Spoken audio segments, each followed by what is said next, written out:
अपराधी चहुदिस, कि है नितांत अपराधी चहुदिस, नियत कोई व्यवहार नहीं है नितांत अपराधी चहुदिस, नियत कोई व्यवहार नहीं है।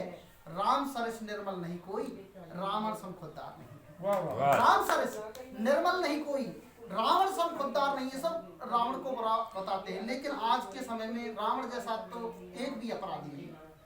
रावण सम खुददार नहीं है। स्वार्थ और भ्रष्टाचारों से आज सियासत भरी हुई है। महज एक रोटी की खातिर आज ये जनता मरी हुई है। झूठे सुख के आश्वासन पर स्वप्न सजाए बैठे हैं सब। है चुनाव तक लोकतंत्र, फिर कौन पूछता है किसको कब। किसी तरह कुर्सी मिल जाए, इतना ही उद्देश्य बचा है। कि किसी तरह कुर्सी मिल जाए, इतना ही उद्देश्य बचा है। बेबस गरीब लाचारों हेतु नहीं कर्म कोई शेष बचा है। राजपाट को भोग रहे कुछ, जन सुख का संचार नहीं है। राम सरस निर्मल नहीं कोई, रावण सम खुददार नहीं। राम सरस निर्मल नहीं कोई, रावण सम खुददार नहीं है। और एक पीड़ा जो अभी मधुर जी ने उठाई कि नन्ही चिड़ियों के पंखों को चौराहों पर नोच रहे हैं, कि नन्ही चिड़ियों के पंखों को चौराहों पर नोच रहे हैं। भोली जनता आहत मन है, जाने क्या क्या सोच रहे हैं। सती सीता सावित्री रोती, कोई तो आंसू पोंछेगा। कि सती सीता सावित्री रोती, कोई तो आंसू पोंछेगा।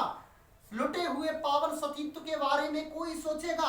अपराधी निर्भीक घूमते, अबलाएं लाचार हो रही।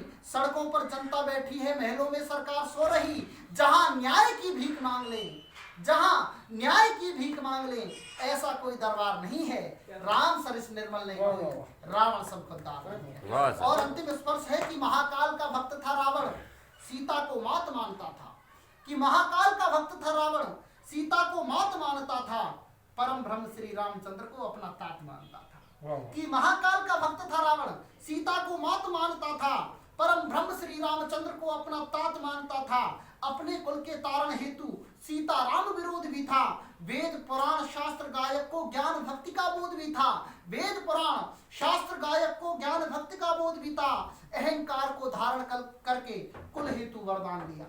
कि अहंकार को धारण करके कुल हेतु वरदान दिया। ऐसा एकमात्र शत्रु है रावण, जिसने अपने शत्रु को भी वरदान दिया विजयी होने का, रामेश्वरम में शिवलिंग की स्थापना करवा के पुरोहित बन के। कि अहंकार को धारण करके कुल हेतु वरदान दिया। श्री राम ने वचन निभाया, बाणों का संधान किया। श्री राम की कृपा दृष्टि का इस जग में कोई पार नहीं है। राम सरस निर्मल नहीं कोई, रावण सम खुददार। बहुत बहुत आभार श्री गिरिराज मधुर जी। मैं बड़े आदर के साथ श्री राजेंद्र मिश्रा जी को आवाज देता हूँ, वो आए और अपना काव्य पाठ करें। जोरदार ताली से आप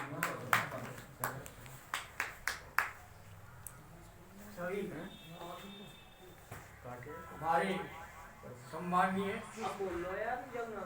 और एक कहावत है, कह तो गूंगा की गूंगा जाना और कह गूंगा के घर के जाने। तो ये मेरे लिए मेरा यंत्र है। मैं सभी को सादर नमन करता हूँ। आज बड़े ही हर्ष की बात है कि श्री सीताराम जी अमरदासा पर गीता जयंती का आयोजन हमारे सम्माननीय श्री वेद प्रकाश जी वेद जी की अध्यक्षता में और हमारे सम्माननीय श्री खेमचंद जी तिवारी जी के मुख्य अतिथि में आयोजित हो रहा है। मैं इनका हृदय से आभार व्यक्त करता हूँ। मैं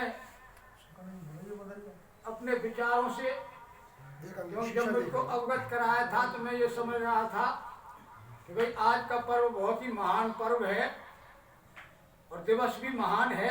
कि पर्व तो इसलिए महान है कि आज एकादशी का व्रत भी है, गीता जयंती भी है। स्मरणीय दिवस इसलिए है कि आज हमारे भरतपुर रियासत के महाराज, जिन्होंने धार्मिक धर्मपरायणता की एक प्राचीन स्मृति के रूप में अपने कार्य किए और संपूर्ण विश्व में भरतपुर के लोहागढ़ का गौरव बढ़ाया, उनका भी आज बलिदान दिवस है।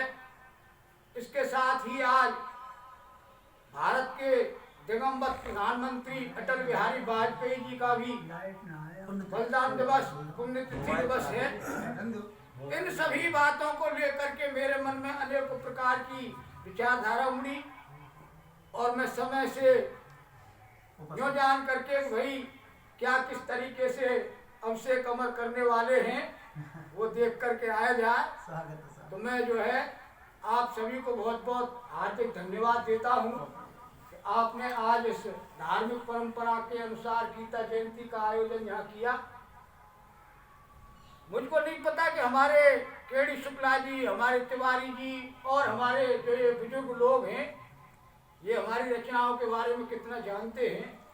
बाकी ये भी एक सच्चाई है कि यदि हमारी रचनाओं का हमारा और हमारी कलाकारी का उपयोग यदि सदुपयोग के रूप में किया जाए या किया जाता तो ऐसी कोई भी कार्य की योजना नहीं है जिसको नगर का वासिंदा चाहे और उसको लागू ना करवा सके। इस तरीके की हमने अपनी रचनाओं को रचित किया। APJ अब्दुल कलाम के सम्मान में भी रचनाएं रचित की, अटल जी के सम्मान में भी रचनाएं रचित की और ऐसी रचनाएं रचित की जो स्मृति बन करके आज भी हमारे जेहन में है। हमने कभी उनको रिकॉर्डिंग पे नहीं किया, इसलिए आज हम सर्वप्रथम ये प्रयास जो हमने सम्मानीय अटल जी के लिए रचित की उनको मैं फिर एक बार आप लोगों के समक्ष पहली बार प्रस्तुत कर रहा हूँ। स्वागत।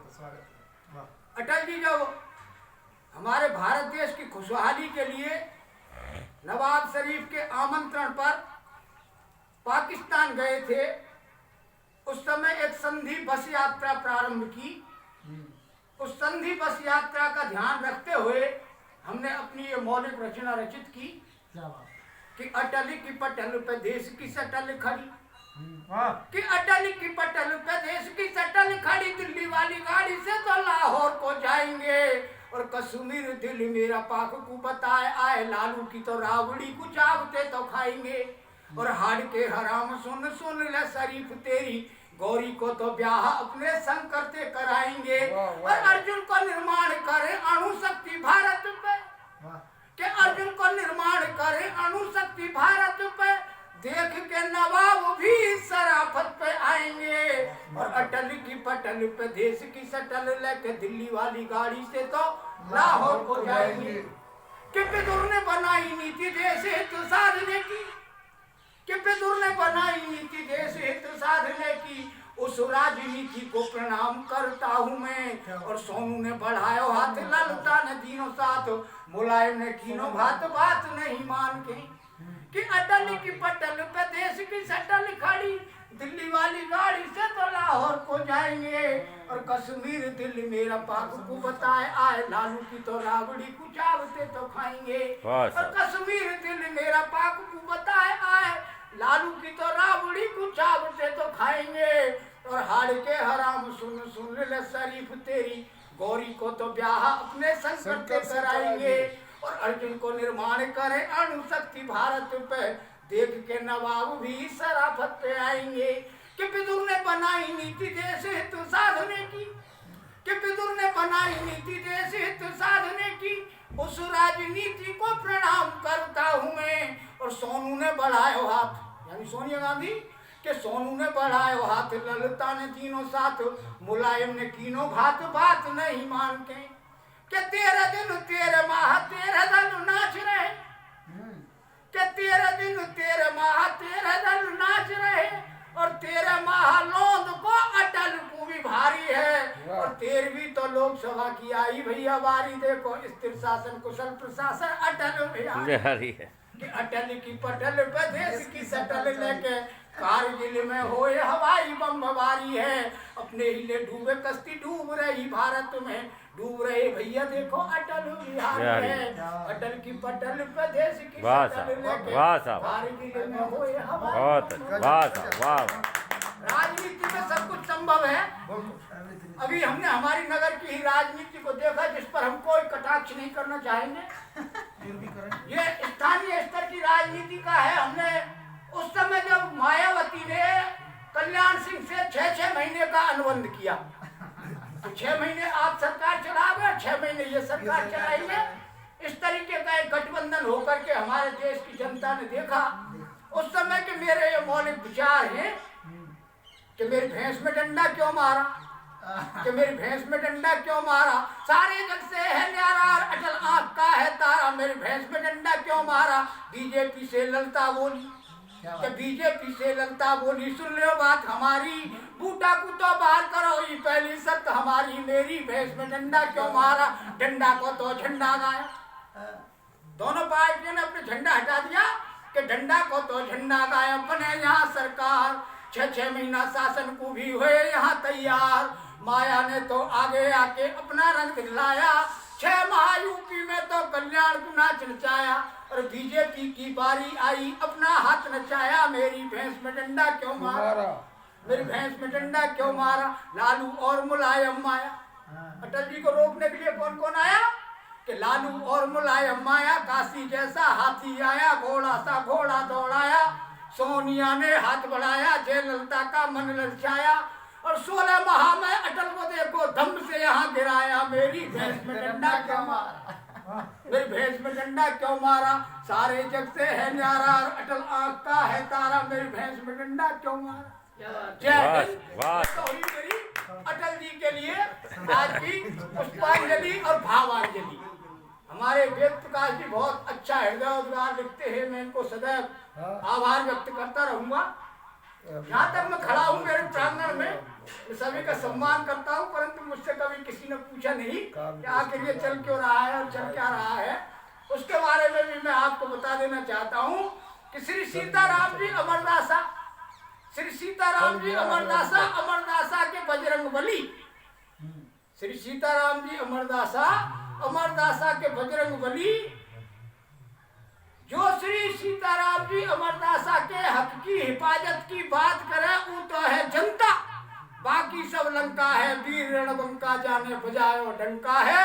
श्री सीताराम जी अमरदासा के बजरंग बली जाने बजायो बंका, वीर रणबंका। जय हिंद, जय भारत। बहुत धन्यवाद। बहुत सुंदर। ये आज की ये नगर की राजनीति पर ना नहीं चाट रही जाते हैं।